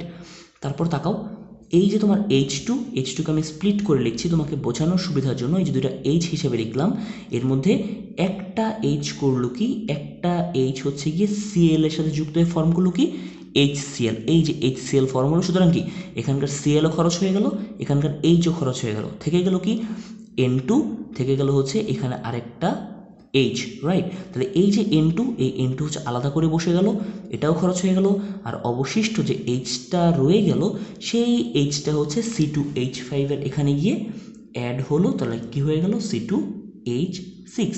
এই হচ্ছে সামগ্রিক বিক্রিয়া, উৎপন্ন হয়ে গেল হচ্ছে বেনজিন। আশা করি হচ্ছে বুঝতে পেরেছো। যদি হচ্ছে এটা বুঝতে পারো, আমরা কিন্তু বেনজিন উৎপন্ন করার 5 রকমের বিক্রিয়া হচ্ছে শিখে ফেললাম। আশা করি তোমাদের অ্যাটলিস্ট এখন বই থেকে পড়তে বেনজিন প্রস্তুতিতে কোনো সমস্যা ইনশাল্লাহ হবে না। যেহেতু জৈব যৌগিক বিক্রিয়া স্বাভাবিকভাবেই প্র্যাকটিস করার বিষয়, এটা একদিনে পড়ে একবারে মনে করে ফেলবো ব্যাপারটা এমন না। এখানে জৈব যৌগিক বিক্রিয়াগুলো আত্মস্থ করা কিছুটা সাঁতার কাটা বা সাইকেল চালানো শেখার মতো। তোমাকে প্রতিদিন কিছুটা প্র্যাকটিস করতে হয়, প্রতিদিন আগের যে তুমি কিছুটা করো ইমপ্রুভ করো। সুতরাং এভাবেই শিখতে হবে। আমরাও এইভাবেই শিখে এসেছি। ঠিক আছে, এবার বেনজিন যেহেতু প্রস্তুতি আমার সম্পন্ন হয়ে গেল, এখন আমার পড়াটা চলে আসবে ভাইয়া কীভাবে আমি দেখো আমি বেনজিন প্রস্তুতি শিখে ফেললাম। এখন আমার পড়াটা ভাইয়া চলে আসবে কীভাবে টলুইন প্রস্তুত করা যায়। টলুইন প্রস্তুত করা ভাইয়া অপেক্ষাকৃত সহজ। তোমার বইয়ের মধ্যে এখানে টলুইন প্রস্তুত করার ভাইয়া দুইটা প্রক্রিয়া আলোচনা করা আছে। একটা উডস-ফিটিক বিক্রিয়া, একটা ফ্রিডেলক্রাফট অ্যালকাইলেশন। ভাইয়া তোমাকে বললো যে কোনো নামীয় বিক্রিয়া খুবই গুরুত্বপূর্ণ, পরীক্ষায় প্রশ্ন আসে। ওই নামীয় বিক্রিয়ায় প্রভাবক রূপে কোনটি ব্যবহৃত হয়, পরীক্ষায় প্রশ্ন আসে। ওই নামীয় বিক্রিয়া কত তাপমাত্রায় ঘটে, পরীক্ষায় প্রশ্ন আসে। ওই নামীয় বিক্রিয়ায় কোনটা উৎপন্ন হয়। সুতরাং নামীয় বিক্রিয়ার উৎপাদ প্রভাবক খুবই গুরুত্বপূর্ণ। খেয়াল করে দেখো, আমরা এখন পড়বো ভাইয়া টলুইন প্রস্তুতি। দেখো, প্রথম বিক্রিয়ার নাম উডস-ফিটিক বিক্রিয়া। সুতরাং তুমি বিক্রিয়ার শুরুতে জেনে গেলা যে এই উডস-ফিটিক বিক্রিয়ায় প্রস্তুত হয় টলুইন। সেকেন্ড বিক্রিয়াটা দেখো ফ্রিডেলক্রাফট অ্যালকাইলেশন, এবং এই ফ্রিডেলক্রাফট অ্যালকাইলেশন প্রক্রিয়া তৈরি হয় কি টলুইন। সুতরাং নামীয় বিক্রিয়া, কোন নামীয় বিক্রিয়া কী তৈরি হয় এমসিকিউ হিসেবে মাস্ট। আমি তোমাকে সাজেস্ট করবো যখন জৈব যৌগ শেষ হয়ে যাবে তুমি সমস্ত নামীয় বিক্রিয়া কোনটাতে কী হচ্ছিল তুমি তো পড়তে পড়তে জানবে, সবগুলো একসাথে লিখে রাখবে তোমার জন্য ভুল না হয়। ঠিক আছে, যদি হয় আমরা তাহলে দেখো পড়ায় চলে আসি। টলুইন প্রস্তুতি প্রথম বিক্রিয়াটা খুবই সহজ। উডস-ফিটিক বিক্রিয়া কি বলা হচ্ছে শুষ্ক ইথারে দ্রবীভূত, তার মানে কি এই বিক্রিয়ার মাধ্যম রূপে ব্যবহৃত হবে শুষ্ক ইথার। শুষ্ক ইথারে দ্রবীভূত সোডিয়াম ধাতু, ক্লোরোবেনজিন এবং মিথাইল ক্লোরাইডকে উত্তপ্ত করলে টলুইন তৈরি হয়। খুবই সহজ বিক্রিয়া। তোমাকে বললো ক্লোরোবেনজিন, সোডিয়াম ধাতু এবং মিথাইল ক্লোরাইড। তাহলে চিন্তা করো ক্লোরোবেনজিন। তাহলে দেখো এই যে টলুইন প্রস্তুতি প্রথম বিক্রিয়াটা কি উডস-ফিটিক বিক্রিয়া, তার মানে ক্লোরোবেনজিন। তাহলে এই দেখো, তার মানে বেনজিনের একটা হাইড্রোজেন কি হয়েছে ক্লোরিন দ্বারা প্রতিস্থাপিত হয়েছে, তৈরি হয়েছে ক্লোরোবেনজিন। এই ক্লোরোবেনজিনের সাথে আমি কাকে বিক্রিয়া করাবো সোডিয়াম ধাতু। কি বিক্রিয়া করব সোডিয়াম ধাতু। দেখেছো দুই অণু সোডিয়াম ধাতু এবং কি মিথাইল ক্লোরাইড। তাহলে আমি জানি মিথাইল ক্লোরাইড, সুতরাং কি CH3Cl। ওরা বললো যদি আমি করি কি ক্লোরোবেনজিনের সাথে সোডিয়াম ধাতু এবং মিথাইল ক্লোরাইডের বিক্রিয়া ঘটাই, উৎপন্ন হবে কি উৎপন্ন হবে টলুইন। এবং এই বিক্রিয়াটা আমি কোন প্রভাবক বা কোন মাধ্যমে ঘটাবো, আমি ঘটাবো শুষ্ক ইথার। এই প্রক্রিয়াটা, এই এমসিকিউটা খুবই গুরুত্বপূর্ণ, পরীক্ষায় আসে। উডস-ফিটিক বিক্রিয়া কোন মাধ্যমে সংঘটিত হয় বা কোন প্রভাবকের উপস্থিতিতে, শুষ্ক ইথারের উপস্থিতিতে ভাইয়া ঘটে। এবার তুমি খেয়াল করো, আমি তো টলুইন তৈরি করতে চাই। আমি কি জানি টলুইনের সংকেত কি? টলুইন একটা বেনজিনের একটা হাইড্রোজেন যদি একটা CH3 বা একটা মিথাইল মূলক দ্বারা প্রতিস্থাপিত হয়, সেটাকে কি বলা হয় টলুইন। তাহলে দেখো এখানটায় আছে ক্লোরিন, আমি চাচ্ছি সে কি করবে একটা CH3 মূলক দ্বারা প্রতিস্থাপিত হয়ে টলুইন হয়ে যাক। তাহলে আমি প্রতিস্থাপন করে দিই। দেখো এই যে, ঠিক আছে, এই যে দেখেছো CH3 মূলক দিয়ে সে প্রতিস্থাপিত হয়ে গেল, তৈরি হয়ে গেল টলুইন। তাহলে আমি কাকে সরিয়ে দিলাম? আমি ক্লোরিনকে সরিয়ে দিলাম। এই ক্লোরিনটা এখন যাবে কোথায়? দেখো এখানে একটা ক্লোরিন, তাকে তুমি সরিয়ে দিলা। এখানে আছে আরেকটা ক্লোরিন, এই দুইটা ক্লোরিন মিলে ফর্ম করবে কি দুইটা ক্লোরিন। এখানে আছে কি দুইটা সোডিয়াম, সুতরাং কি একটা সোডিয়াম একটা ক্লোরিনের সাথে বিক্রিয়া করে তৈরি করে একটা সোডিয়াম ক্লোরাইড। সুতরাং কি দুইটা সোডিয়াম দুইটা ক্লোরিনের সাথে বিক্রিয়া করে তৈরি করবে কি দুই অণু সোডিয়াম ক্লোরাইড। সুতরাং সে তৈরি করবে কি 2NaCl। কত সহজ বিক্রিয়া, রাইট? তাহলে বুঝতে পারলাম যে এই যে, ঠিক আছে, ক্লোরোবেনজিন এর সাথে সোডিয়াম এবং কি মিথাইল ক্লোরাইডের সহযোগিতায় আমি কি তৈরি করে ফেললাম? আমি তৈরি করে ফেললাম কি টলুইন। বুঝতে পেরেছি বিক্রিয়াটা? আশা করি বিক্রিয়াটা ভাই কঠিন লাগেনি। ক্লোরোবেনজিন, সোডিয়াম এবং মিথাইল ক্লোরাইড কী করলো? এই যে CH3 গ্রুপ, যেহেতু টলুইন হতে হবে, টলুইন আমি জানি টলুইনের সংকেত এইটা, তার মানে কি মিথাইল বেনজিনকে বলা হয় টলুইন। সুতরাং এখানে একটা মিথাইল বেনজিন ফর্ম হইতে হবে। তাহলে কী করতে হবে?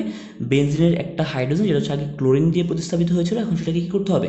মিথাইল মূলক দিয়ে প্রতিস্থাপন করতে হবে। এই যে এটাকে আমি মিথাইল মূলক দিয়ে প্রতিস্থাপন করে এই ক্লোরিনকে বের করে দিলাম।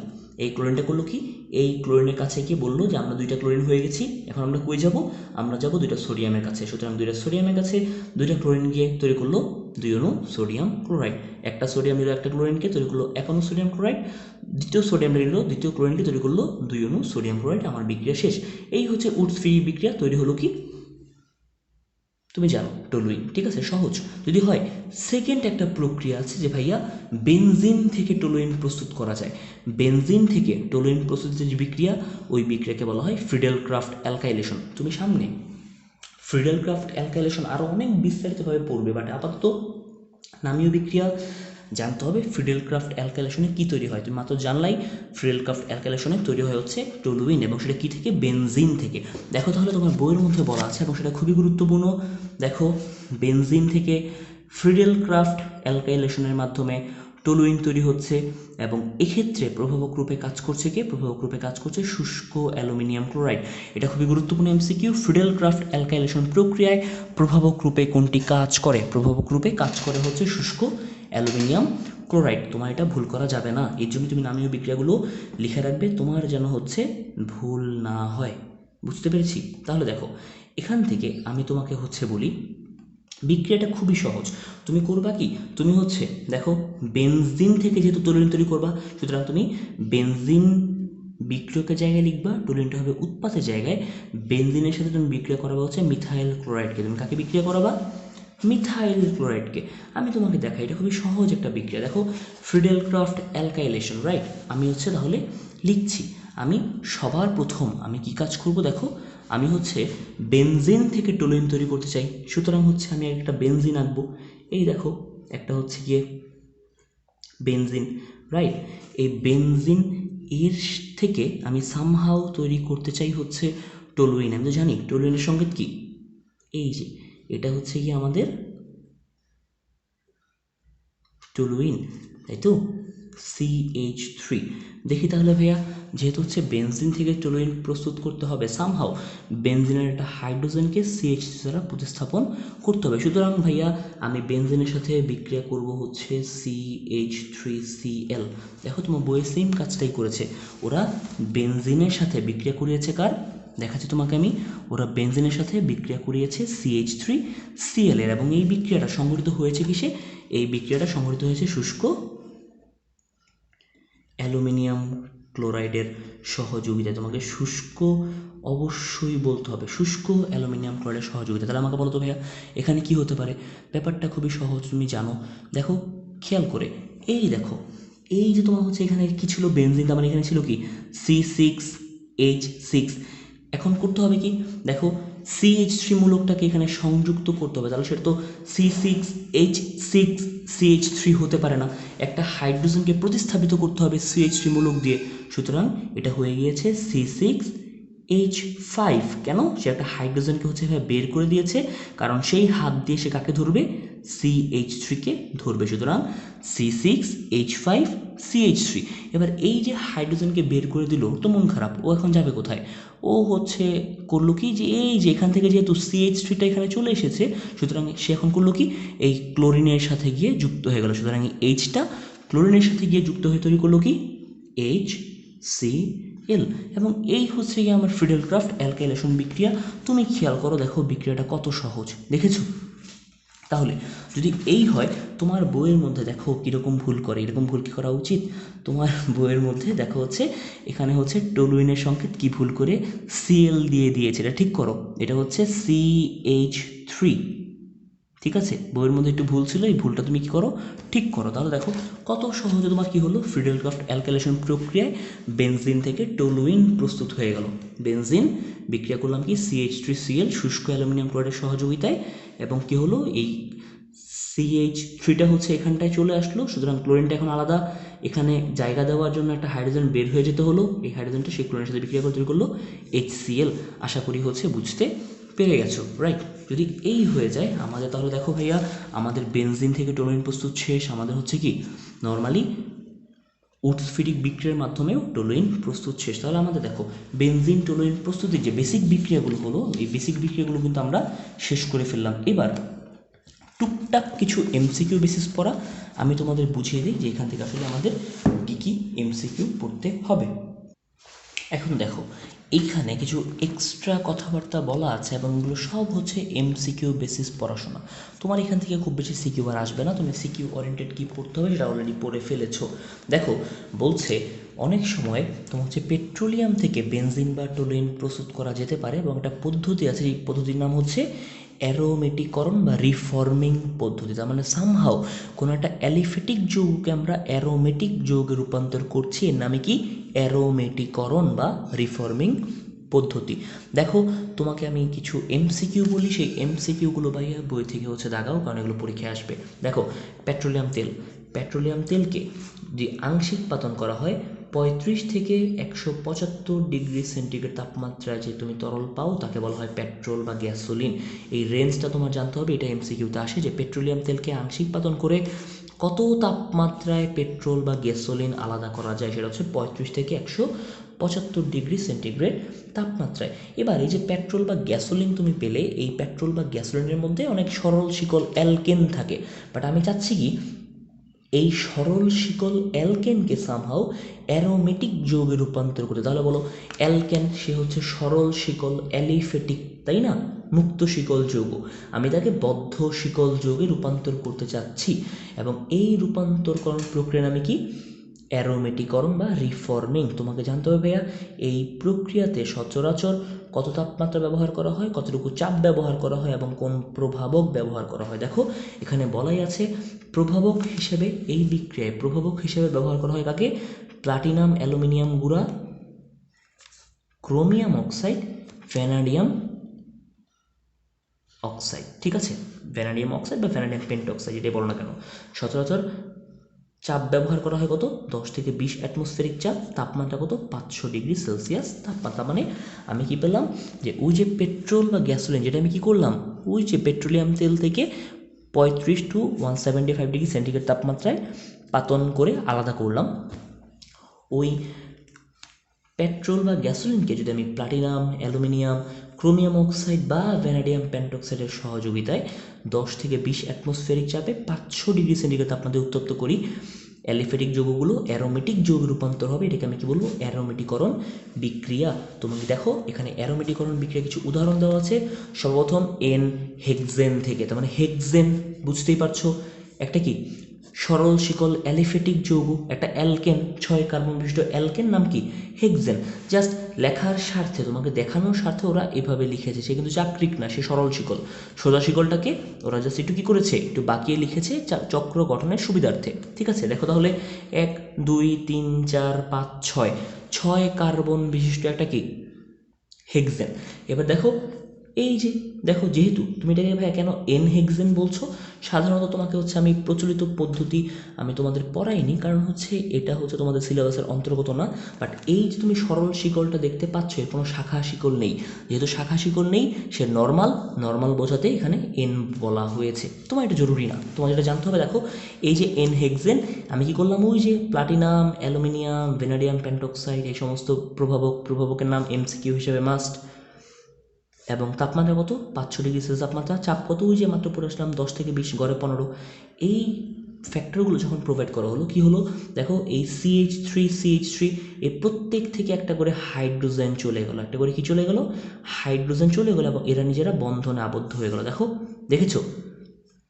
দেখছো CH3, তার মানে কি একটা হাইড্রোজেন চলে গিয়ে হয়ে গেছে CH2, এখানকারও কি CH3 একটা হাইড্রোজেন চলে গিয়ে অপসারণ হয়ে গেছে CH2 এবং তারা কি করলো নিজেরা পরস্পর এখানে একক বন্ধনে আবদ্ধ হয়ে গেল। তারা কি করলো হেক্সেন থেকে তৈরি করে ফেললো সাইক্লোহেক্সেন। তারা বলো তাহলে ব্যাপারটা কি হলো, বেসিক অ্যালকেন থেকে সাইক্লো অ্যালকেন ফর্ম হলো। এবার হচ্ছে আবার সেম ঘটনা, প্লাটিনাম অ্যালুমিনিয়াম অক্সাইড এদের সহযোগিতায় আবার এর মধ্যে থেকে হাইড্রোজেন অপসারণ হবে। কেন হাইড্রোজেন অপসারণ হতে হবে, কারণ হাইড্রোজেন অপসারণ হলে কার্বনের হাত খালি হবে, ওই হাতগুলো কার্বনের দ্বিবন্ধন গঠনে হচ্ছে অংশ নেবে। দেখো আবার সেম এই যে দেখো প্রত্যেকটা কার্বন থেকে কি হলো, তার কার্বনগুলো থেকে কি হলো একটা করে হাইড্রোজেন অপসারণ হলো। এরকম করে কি তোমার হচ্ছে 3টা দেখেছো 6টা হাইড্রোজেন অপসারণ হলো, সুতরাং কি 3 অণু H2 অপসারণ হলো এবং সেই একক বন্ধনগুলো যে হাতগুলো খালি হলো সেগুলো কি করলো দ্বিবন্ধনে অন্তর্ভুক্ত হয়ে বেনজিন গঠন করে ফেললো। তাহলে এই ব্যাপারটা আমি যদি একটু সরল করে দেখানোর চেষ্টা করি, খুবই সহজভাবে দেখো, আমি আর খাতায় লিখছি না, কারণ তুমি বই থেকেই বুঝতে পারবে, তোমার বইটা দেখাটাই ভালো। দেখো এন হেক্সেন 6 কার্বন বিশিষ্ট একটা সরল অ্যালকেন। এখানে কি হলো, প্লাটিনাম, অ্যালুমিনিয়াম, ভ্যানাডিয়াম পেন্টক্সাইড এবং এই তাপমাত্রা চাপে সে কী করলো, একটা চাক্রিক যৌগ গঠন করলো। কীভাবে, ওই যে তার যে প্রান্তীয় দুইটা CH3 এই দুইটা থেকে দুইটা হাইড্রোজেন অপসারণ করে তারা নিজেদের মধ্যে একক বন্ধনে আবদ্ধ হলো, CH2 একক বন্ধনে আবদ্ধ হলো। সুতরাং কি সাইক্লোহেক্সেন তৈরি হয়েছে, সে কিন্তু কি, সে একটা সাইক্লো অ্যালকেন, এখনও সে অ্যালকেনে আছে, একক বন্ধন ছাড়া অন্য কোনো বন্ধন নেই। এখন কিভাবে তার মধ্যে হচ্ছে দ্বিবন্ধন ফর্মেশন হতে পারে, এই যে CH2, খেয়াল করে দেখো এখান থেকে যদি একটা এখন হাইড্রোজেন অপসারণ করে দেওয়া যায়, ওর এরকম করে একটা করে হাত খালি হবে, ওই হাতগুলো পরস্পরের সাথে কি করতে পারবে, দ্বিবন্ধন তৈরি করতে পারবে। সুতরাং পরবর্তীতে আবার কি হাইড্রোজেন অপসারণের মাধ্যমে দ্বিবন্ধন, 3টা দ্বিবন্ধনওয়ালা স্ট্রাকচার, অর্থাৎ কি তুমি তো জানোই বেনজিনের সেই বেসিক স্ট্রাকচারটা ফর্ম হলো, বুঝতে পেরেছি। এবং যেহেতু 6টা কার্বন ছিল, 6টা কার্বন থেকে একটা একটা করে হাইড্রোজেন গিয়ে 6টা হাইড্রোজেন, সুতরাং 6H মানে কি 3H2, এই তো উৎপন্ন হলো। তুমি ব্যাপারটা আশা করি বুঝে গেলা। তাহলে এখান থেকে এইভাবে অনেকগুলো তোমার হচ্ছে সেম, হেপটেন থেকে টোলুইন তৈরি করা যায়, অকটেন থেকে জাইলিন তৈরি করা যায়, এগুলোর গুরুত্বপূর্ণ না। মোটামুটি তুমি যেটা জেনে গেলা যে ভাইয়া প্রভাবকের উপস্থিতিতে এই যে আমরা মুক্ত শিকল হাইড্রোকার্বন বা অ্যালিফেটিক যৌগগুলো থেকে অ্যারোমেটিক যৌগ প্রস্তুত করছি, এই বিক্রিয়ার নামই যেন কি, অ্যারোমেটিকরণ বা রিফর্মিং প্রক্রিয়া। আশা করি হচ্ছে তোমরা এইটা হচ্ছে বুঝে গেলে। যদি হয় একটা ছোট্ট পড়া আছে, সেই ছোট্ট পড়াটা অধিকাংশ সময় MCQতে আসে, তুমি বেনজিন থেকে টলুইন প্রস্তুত করেছো, বাট অনেক সময় এমন হয় যে টলুইন কিংবা হচ্ছে জাইলিন থেকেও বেনজিন প্রস্তুত করা যায়। জাস্ট এখান থেকে ভাইয়া তোমার জানতে হবে হচ্ছে কোন প্রভাবক এবং হচ্ছে কত তাপমাত্রায়। দেখো টলুইন থেকে প্লাটিনাম, অ্যালুমিনিয়াম অক্সাইড এবং 600 ডিগ্রি সেলসিয়াস তাপমাত্রায় কী হয়, বেনজিন তৈরি হয়। জাইলিন থেকেও কি প্লাটিনাম, অ্যালুমিনিয়াম অক্সাইডের সহযোগিতায় 600 ডিগ্রি সেলসিয়াস তাপমাত্রায় বেনজিন তৈরি হয়। এখন আমি তোমাকে ছোট্ট করে দেখিয়ে দিই ব্যাপারটা কীভাবে ঘটে। খেয়াল করো, দেখো টলুইন, আমি জানি টলুইনের সাধারণ সংকেত কি, টলুইনটা হচ্ছে কিছুটা এই রকম, তাই না, যে বেনজিনের একটা হাইড্রোজেন যদি হচ্ছে CH3 দ্বারা প্রতিস্থাপিত হয়ে যায়, এটাকে কি বলে, এটাকে বলা হচ্ছে গিয়ে টলুইন। তাহলে দেখো এই টলুইনের সাথে আমরা কি করলাম, হাইড্রোজেনের হচ্ছে বিক্রিয়া ঘটালাম। এবং খেয়াল করে দেখো এই বিক্রিয়ার ফ্যাক্টরগুলো আমি আর লিখছি না, দেখো জাস্ট বিক্রিয়াতে কি ঘটলো। দেখো যদি এই ব্যাপারটা হয়, তুমি খেয়াল করে দেখো এই যে এখানে হাইড্রোজেন, তার মানে কি H2, তার মানে এখানে বেসিক্যালি ভাই কি আছে, দুইটা এরকম H আছে। এর মধ্যে এই যে টলুইন তুমি জানো সে বেসিক্যালি কি, সে হচ্ছে C6H5CH3, এর সাথে দুইটা হাইড্রোজেন, সুতরাং কি H। দেখো ভাইয়া বিক্রিয়া করে কি হয়, একটা হাইড্রোজেন হচ্ছে কি করে এই CH3-এর সাথে চলে এসে কি হয় CH4 গঠন করে, আর আরেকটা হাইড্রোজেন এই যে C6H5 এর সাথে চলে এসে ফর্ম করে C6H6। তার মানে জানি C6H6 সে হচ্ছে বেনজিন। সুতরাং বুঝতে পারলাম টলুইন থেকে কিভাবে বেনজিন হলো।